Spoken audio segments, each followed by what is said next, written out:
যেটা আমাকে বলেছেন যে ওদের ভেতরেই কেউ আছে, যদি ভেতরে কেউ থাকে, কারো প্রতি সন্দেহ হয়, যারা ছিল, যারা ওর বন্ধু বান্ধব, তাদেরকে সবাইকে ডেকে কথা বলবে এবং যিনি ফোন করেছিলেন প্রথম বাড়িতে তাকেও ডেকে কথা বলবে। আজকে প্রিন্সিপাল নিজে রেজিগনেশন করে দিয়েছিলেন, বলছিলেন যে আমার বাড়িতেও তো বাচ্চারা আছে, যেভাবে আমাকে গালিগালাজ করা হচ্ছে, তা আমরা তাকে বুঝিয়ে বলেছি ঠিক আছে আপনাকে ওখানে কাজ করতে হবে না, আমরা ওনাকে সরিয়েছি অন্য জায়গায়। আমরা ওখানে MSVP-কেও সরিয়ে দিয়েছি ডিউ টু নেগলিজেন্স।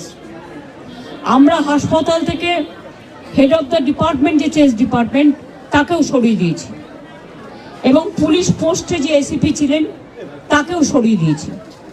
সবাইকেই সরানো হয়েছে এবং ডগ স্কোয়াড থেকে শুরু করে, ভিডিও থেকে শুরু করে